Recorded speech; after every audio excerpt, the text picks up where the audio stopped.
En ese momento fue un poco difícil. ¿Por qué? Porque gracias a Dios pude crecer en una familia, en una casa donde nunca me faltó nada, donde siempre pude tener todo lo que quise, donde a lo mejor podíamos hacer viajes, salir, disfrutar, no sin límites, pero casi sin límites. Entonces, en el momento en el que eso se empieza a ver un poquito afectado, es muy difícil, uno, en la parte emocional interna, dos, en el núcleo familiar y tres, siendo parte de la sociedad. ¿Por qué? Porque no puedes llevar el mismo ritmo de vida que llevabas antes y esto es relativamente repentino de un día al otro.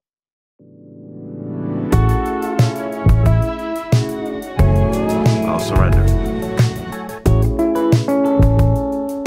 ¿Qué puede pasar? Ya no pasa nada.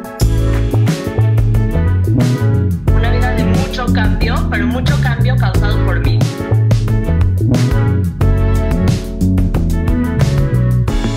Salud mental, bienestar, salud física, emocional, a través de testimonios.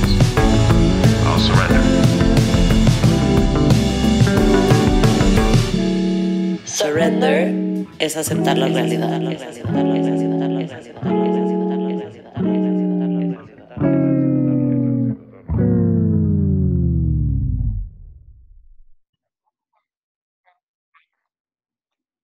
Hola a todos, bienvenidos a un episodio más de Let's Surrender. Para los que nos conocen y no nos conocen, yo soy Natalia Schlesinger. Aquí está Brana Weinstock, mi socia linda, con nosotros el día de hoy. Y Let's Surrender es una plataforma de salud mental, física y emocional en la que hablamos de estos temas a través de testimonios. Y sin más, el día de hoy tenemos una invitada muy especial, así que Lili, te vamos a ceder la palabra para que te presentes, nos platiques un poquito de quién eres. Muchas gracias. Primero, muchas gracias por invitarme. Estoy muy honrada en estar parte de este proyecto y de poder platicar con ustedes. Muchas gracias por lo que están haciendo. Mi nombre es Lilita Will, tengo 30 años, soy diseñadora interactiva y tengo una empresa de diseño interactivo. Actualmente vivo en México, pero he vivido en Estados Unidos los últimos 5 años. Muchísimas gracias por estar aquí hoy, Lili. Estamos muy emocionados de escucharte. Queremos empezar esta plática pidiéndote que nos platiques un poquito del contexto en el que te encontrabas cuando empieza esta historia que nos vienes a contar. Claro que sí. Más o menos como a los 17 años, yo era parte de una comunidad, la comunidad judía de México, en la cual crecí, tenía mi núcleo familiar y existió una crisis en México que desafortunadamente afectó a mi familia. Nos encontramos en una crisis económica que fue un poco difícil de navegar, ya que en ese momento yo era un poco chica y realmente éramos parte de una sociedad que lo hacía un poquito más difícil de lo que ya es. Entonces, me gustaría un poquito platicarles de la experiencia que yo viví, de cómo logré trascenderla y de todas las cosas que pasaron en el camino. Me encanta, muchísimas gracias por compartir, ¿no? Y entonces, pues ahora sí ya tenemos un poquito el contexto de dónde empieza esta historia, que tiene final feliz para todos los que nos están escuchando. Pero sí queremos pedirte, digamos, que a lo mejor nos platiques qué emociones o reacciones tenía la Lili de 17 años en ese momento cuando se empieza a enfrentar con esta crisis económica, pues dentro de su núcleo familiar y en el contexto en el que te encontrabas, ¿no? ¿Cómo fue eso para ti emocionalmente?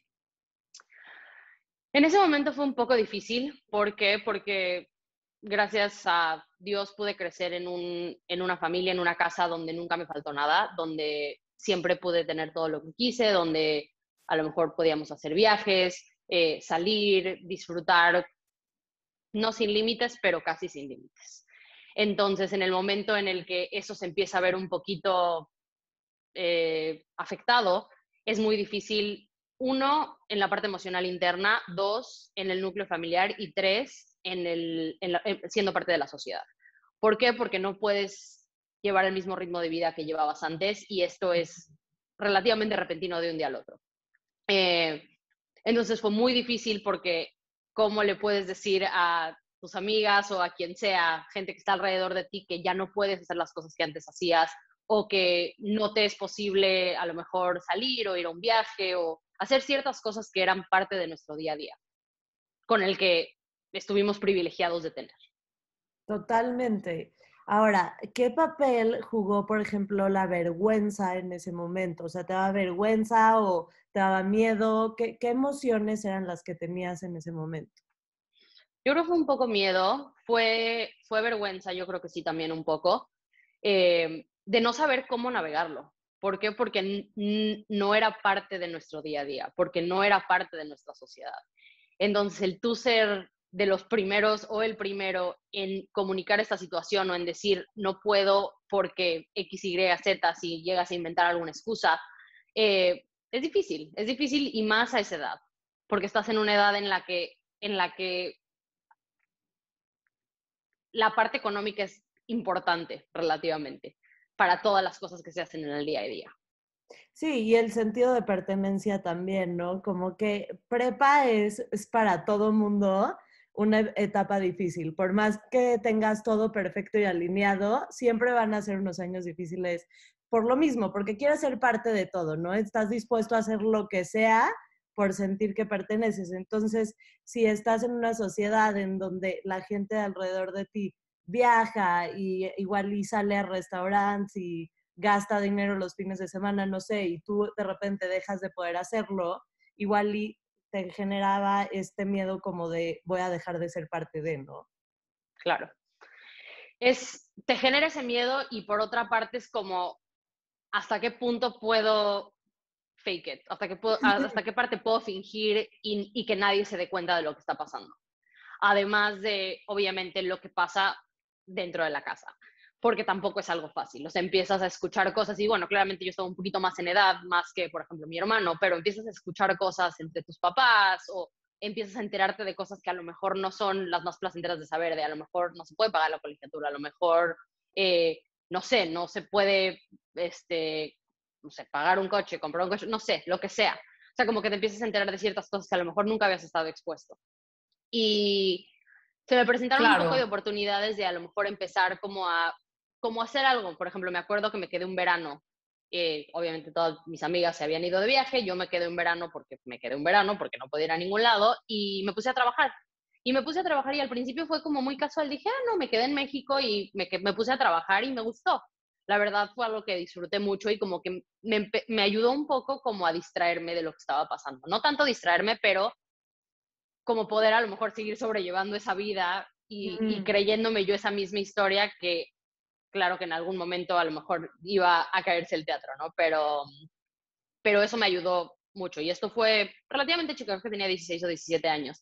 Y me acuerdo que eso a mí también me da mucha pena, porque me encontraba mucha gente. Yo trabajé en un restaurante donde mucha gente iba, trabajé en un restaurante de mesera, la mamá de Natalia iba mucho.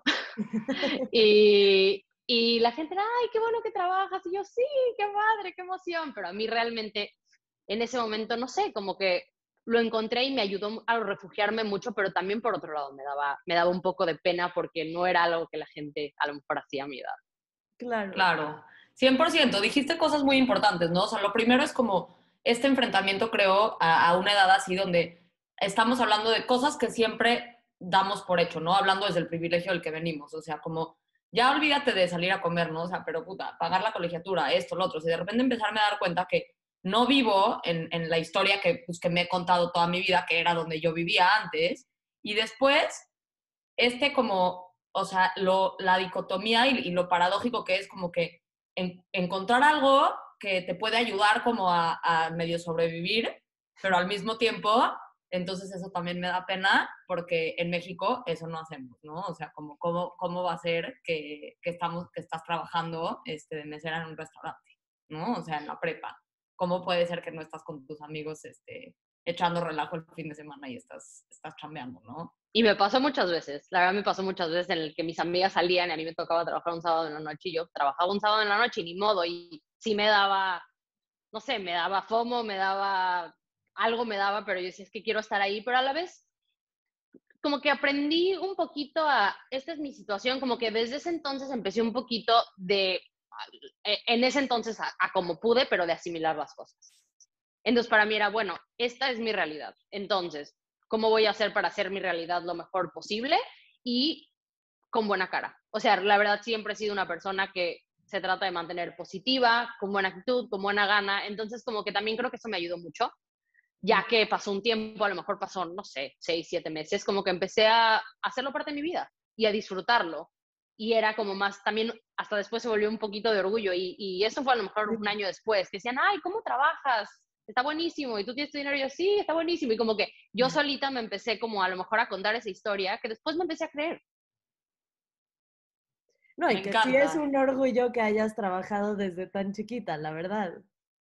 No, y dijiste algo extremadamente importante, ¿no? O sea, me empezó a dar orgullo y me empecé a contar esa historia que me la empecé a creer, ¿no? Y eso es un poco lo que te queremos preguntar después. O sea, ya nos platicaste un poquito como que desde muy al principio de este momento empiezas como a buscar esos como recursos dentro de ti y decir, bueno, ¿qué puedo yo hacer al respecto, ¿no? De esta situación. Y pues ya fuiste y te buscaste tu chamba, si a lo mejor era para, pues para tus chicles, ¿no? O sea, o lo que sea, para pagar la gasolina del coche o lo que sea, ¿no? En ese momento.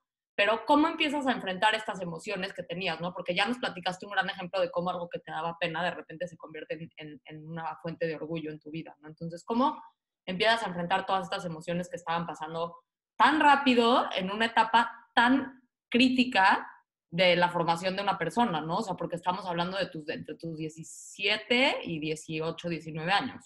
Uh-huh. Yo creo que una de las cosas fue eso, contarme la historia hasta que me la creí.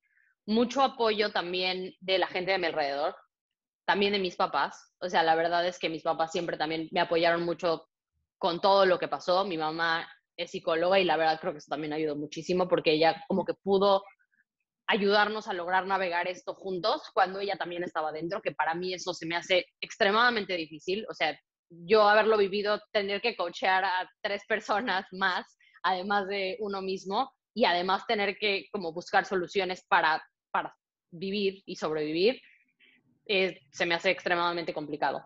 Siempre fui a terapia, entonces estaba on and off de terapia, pero en ese momento sí regresé bastante de lleno a mi terapia. Y también tratar de distraerte, porque al final del día tienes 17 años, 18 años. Entonces, como que tienes que seguir viviendo las cosas que gente de tu edad va a vivir. Y también tener gente a tu alrededor que lo entiende y que lo apoya y que lo respeta y encuentra formas de ayudarte o echarte la mano. Decían, bueno, vamos a salir, vente a tal hora, no importa. O sea, como que siempre la gente fue muy, muy solidaria conmigo y que me apoyó muchísimo. Entonces, creo que a mí eso fue lo que más me ayudó a salir y a seguir adelante, porque la verdad esto fue bastante temprano en esta situación y después la vida siguió pasando y siguieron pasando muchas cosas y la verdad eso fue algo que nunca cambió. La gente que tuve a mi alrededor y la gente que siempre me apoyó y que siempre tuve un hombro para llorar, para reírme, para quejarme, para lo que fuera. Entonces creo que para mí eso fue... Sí, sorry. Perdón que te interrumpa, pero es que me gustaría que nos platicaras un poco de este proceso, ¿no? Del cambio, o sea, porque de repente nos estás diciendo, bueno, me daba mucha pena, estaba haciendo de todo para que nadie se enterara lo que estaba pasando, ¿no? O sea, como para que la gente de mi alrededor no se diera cuenta, estaba como faking it, digamos, de alguna forma, ¿sabes? Y entonces, ¿cómo ocurre esa como transición, ¿no? O sea, donde de repente, porque me imagino que pues tuviste que abrirte con los demás, empezaste a tener que estar, ¿no? O sea, como dispuesta a recibir esta ayuda. Entonces, ¿cómo es que cambia Lili de digamos, ese shock inicial de, fuck, espérame, ¿qué está pasando? Que nadie se entere, a estar como abierta y dispuesta a recibir ese apoyo que tanto recibiste de las personas a tu alrededor? Creo que sí pasó un poquito de un día al otro, o sea, como que de un día al otro yo empecé a abrirme con cierta gente y con poca gente y yo decía, bueno, esta es mi situación y te lo quería compartir porque pues al final eres una persona cercana a mí y al final estamos viviendo cosas que si no te cuento yo te vas a enterar de otra forma. Entonces, creo que fue poco a poco que le empecé a contar a la gente que estaba muy cercana a mí y me acuerdo que esto fue un poquito más tarde, pero estábamos planeando la Shara, me acuerdo perfecto. Y ya habíamos estado planeándola y yo en teoría sí iba a ir. Bueno, sí fui, pero igual sí iba a ir y de repente de un día al otro a mí me dijo mi mamá, no puedes ir. Me dijo, no hay manera, no lo podemos pagar, no vas, o sea, no vas. Digo, mamá, pero ya tengo boletos. Me dice, bueno, no nos alcanza, no se puede, no va a pasar. Entonces yo me acuerdo que me senté con todas mis amigas y les dije, niñas, con toda la pena de mi corazón, todas saben más o menos lo que está pasando en mi familia, no puedo ir.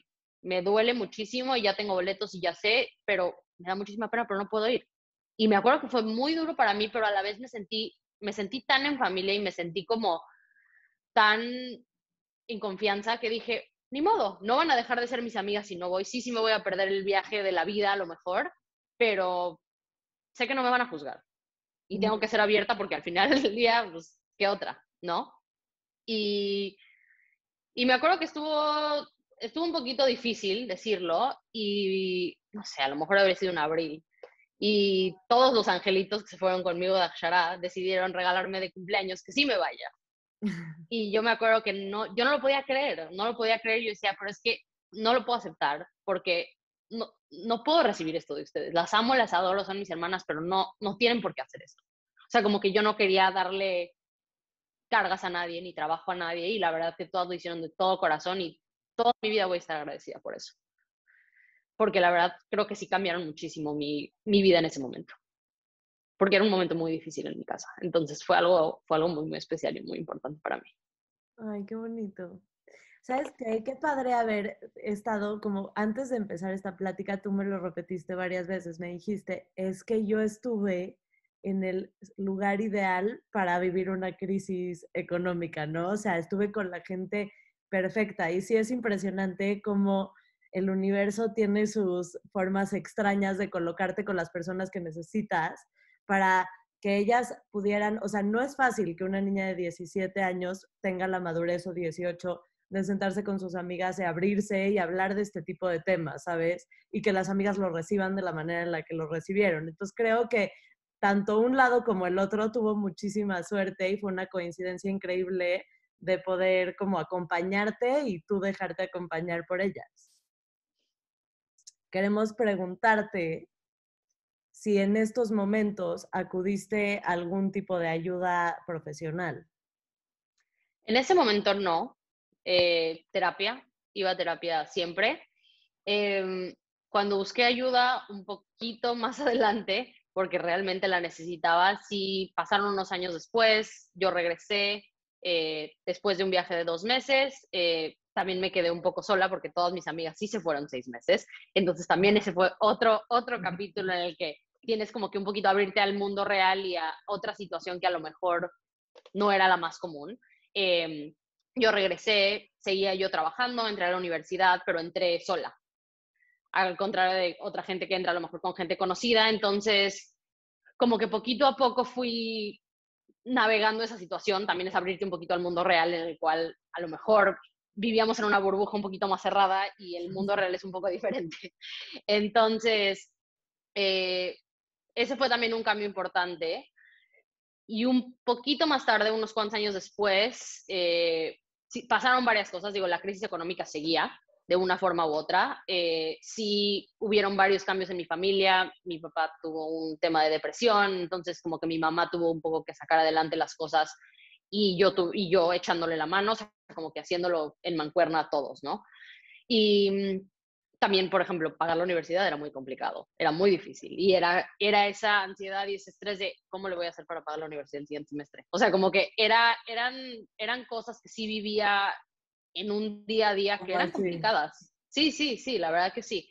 Y por muchos años yo no sabía lo que era la ansiedad y yo pensaba que tenía muchos problemas, por ejemplo, de estómago y de reflujo y ese tipo de cosas. Y después me di cuenta que era ansiedad y que yo no sabía que era ansiedad. Sí. Pero una persona muy ansiosa. Entonces fue cuando yo empecé a buscar ayuda, seguí con terapias y unos años después se me diagnosticó que tenía depresión. Porque llevaba 6 años con este estilo de vida en el que estaba muy en el límite, como con la incertidumbre. No había mucha seguridad. Siempre tuve mucha suerte, tuve trabajo, pude terminar la universidad, tuve muchas amigas, todo, pero sí llegó un momento en el que yo ya no podía salir de ahí.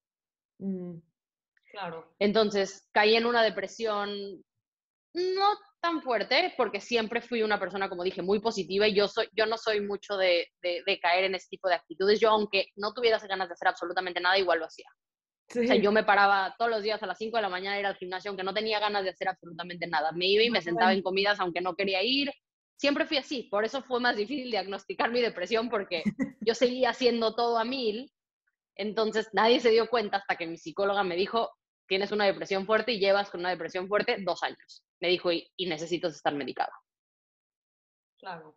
Me Y gustaría, así sí te perdón, tomaste sí aceptaste esa ayuda, o sea, sí te tomaste los medicamentos, te funcionaron y te ayudaron a Sí, salir adelante. sí, pero fue un poco un tema porque mi mamá no estaba muy de acuerdo y mi mamá se acababa de ir de México, porque unos años después yo me fui de México, mi mamá se fue, yo me fui. Entonces en el inter en el que mi mamá se fue y yo me quedé, ahí fue cuando me diagnosticaron y ella, como ella es psicóloga, la verdad no estaba muy a favor porque tenía miedo y porque estaba lejos. Pero yo me sentía ya en un punto en el que yo ya no podía seguir. O sea, yo realmente no, me sentía que no podía salir de donde estaba. Entonces yo tomé la Lili, decisión por mí misma. Sí, perdón que te interrumpa, pero es venga. que me llama muchísimo la atención y me encantaría quizás que nos pudieras platicar un poco como que esto no fue algo, como bien dices, que duró 1 mes o 2 meses o 1 año, ¿no? O sea, era como un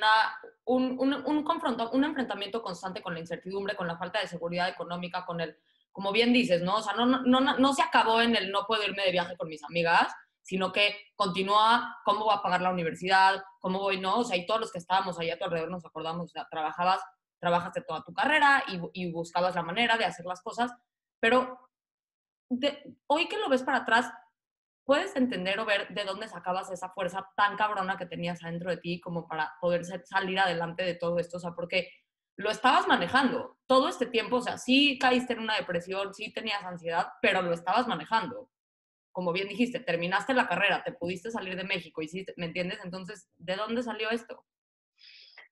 Creo que un poco de mi personalidad, porque siempre he tenido una personalidad muy adictiva en ese sentido. Y muy, ¿cómo te explico? Como muy eh, enfocada. Entonces, para mí como que el premio, o no era premio, pero como que yo tenía un objetivo X. Y yo siempre, a pesar de todas las cosas que había, veía más allá de eso, o trataba de ver más allá de eso. Me ayudó muchísimo mi mamá, mi familia me ayudó muchísimo, mi mamá, mi hermano, mi papá, mi familia a mi alrededor, como que entender que siempre se iba a acabar, aunque parecía que no se iba a acabar, se iba a acabar. Y siempre yo tuve una personalidad en la que no paraba hasta que no consiguiera lo que sea. Y hasta la fecha lo tengo. Y a veces es un poquito difícil porque te juega un poquito en contra, pero todavía tengo eso. Y viéndolo para atrás, creo que me ayudó y me enseñó muchísimo. Y en los últimos años también he aprendido a desaprender ciertas conductas que tuve durante ese tiempo que a lo mejor me ayudaron a llegar a donde llegué, pero también a lo mejor no son muy sanas para mi persona, ni para mí, ni para a lo mejor gente a mi alrededor. Sí, porque ya no estás en la crisis, en ese momento te estabas salvando, estabas como luchando por salir de esto, pero ahorita que ya no estás en la crisis, igual y no tienes que actuar como si estuvieras. Exacto. ¿Sabes qué? Creo que es extremadamente importante y creo que es un tema que no hemos tocado, que tiene que ver como con pues, los mecanismos que aprendemos, digamos, en momentos de crisis, ¿no? Que nos sacan de la crisis y cómo muchas veces pensamos que los mecanismos de defensa o este tipo de reacciones los vemos como algo negativo, ¿no? O sea, cuando alguien nos dice mecanismo de defensa, dices, uy, ya sabes. Y realmente como que hacernos esta invitación a aprenderlos a ver como son mecanismos de supervivencia. O sea, la razón por la que empezamos a actuar de esas maneras es porque estamos en peligro, ¿no? O sea, o estamos percibiendo que hay algún tipo de crisis a nuestro alrededor. Entonces, lo importante de como ser autocompasivos con nosotros y entender en ese momento era necesario. Y después, cuando ya terminó la crisis, podemos enfocarnos en, como bien dices, desaprender esas cosas que ya no nos dan ese servicio porque ya no estamos donde estábamos en ese momento, ¿no? Claro. Está padre, digo, yo en este momento de mi vida, y se los comparto a todos, hago mucho este ejercicio como de qué me funcionó, pero ya no me funciona y eso se tiene que ir, qué me funcionó y me sigue funcionando y eso se queda, qué es mío y qué es de los demás, ¿no? Y entonces cuando te haces ese tipo de preguntas en tu vida como ante comportamientos que te llaman la atención, creo que es una brújula padre, no sé, a mí me ha servido muchísimo. 100%. Ahora, desaprenderlo es un mundo. Ese es otro rollo, es otra Eso historia. pues, no nos da tiempo hoy de platicar. Eso, el que que tenga la solución a ese problema, estamos aceptando sugerencias. Ahora, pero creo que el primer paso, y eso lo he aprendido yo y no sé si ustedes están de acuerdo, es como el asumir y ser honesta contigo. Creo que si tú asumes la situación que sea en la que estés, no sé, una crisis económica, una depresión, un comportamiento que no te gusta, lo que sea, por más chico o grande, si lo asumes y eres honesto contigo, tienes algo con qué empezar a trabajar. Y Creo. aprender a observarlo, y como tratar de verlo desde afuera. Como yo me he dado cuenta que yo, por ejemplo, soy muy autocrítica. Y a veces cierto tipo de, a lo mejor, actitudes o cosas me extrajuzgo. Y si yo misma no me tengo compasión, ¿quién me va a poder tener compasión? Si yo misma no puedo llegar a darme cuenta de estas cosas, ¿quién se va a poder dar cuenta? Y creo que es lo primero. O sea, de verdad tratar de ser lo más autocompasivos posible Sí. y entender que en ese momento hiciste lo que tenías con lo que pudiste y hiciste lo mejor que pudiste. Y creo que eso a veces se nos olvida. Totalmente. Entonces creo que es algo muy importante que siempre recordar. O sea, a lo mejor dices, ¿por qué hice esto así, no así? Porque lo tenías que hacer así. Y punto. 100%. O sea, no hay más. No hay No, más. como lo platicábamos hace rato, ¿no? O sea, me decías, me quedé en México porque no me quedaba de otra. Y entonces, si podemos ver algo así, como tal así, ¿por qué lo hice así? Porque no te quedaba de otra. Porque no, ¿me entiendes? O sea, como aprendiendo a hacer, como a verlo así. O sea, como si pues, eso era lo que tenía, hice lo que pude con lo que tenía en ese momento y por eso, porque así tenía que ser. Y en ese momento no vi una mejor solución, ni tenía una mejor opción. No, y Si lo sabes hubiera también tenido, si lo que, hubiera visto, lo hubiera tomado. sabes también que como autocríticos somos bien chingones para proponer soluciones chidas del pasado, ¿no? Como, si hubiera hecho esto, me hubiera ido impresionante. Pues sí, pero en ese momento no lo pensaste, ya sabes, o sea, no sirve, Sí. no sé. No, y es como, me encanta lo que dices, Fran, es como recordarnos, pues sí, ahorita, ¿cuánta más información tienes Sí. ahorita de la que tenías en ese momento? Pues sí, obviamente hubiera estado mejor la que me sé hoy 10 Si años hoy me después. hubiera pasado eso, haría otra cosa. Pues Sí, sí. con todas mis experiencias Seguro. que me gané en 10 años y toda la sabiduría o no sabiduría que he recogido en el camino, pues seguro tengo una mejor idea de cómo lo hubiera hecho, ¿no? Pero no sirve de 100%. nada, o sea, es nada más como un autosabotaje durísimo que si lo ves así de cómico, hasta te ríes de ti, pero desarrollar eso es difícil. Queremos preguntarte, Lili, ¿qué significado tiene la palabra empoderamiento en tu experiencia de vida? Creo que para mí es creer en mí misma, darte cuenta de lo que eres y no quitarte el crédito, porque creo que va a lo mismo que estábamos hablando antes de la autocrítica, donde a lo mejor no creemos que somos capaces de hacer X, Y, Z, pero cuando poquito a poco, a lo mejor con motivación externa o lo que sea, empiezas a creértelo un poco, tú solito puedes salir adelante. Y sé que suena fácil. También cuando dicen, puedes salir solo de una depresión, no necesitas medicamento. A lo mejor sí, a lo mejor no.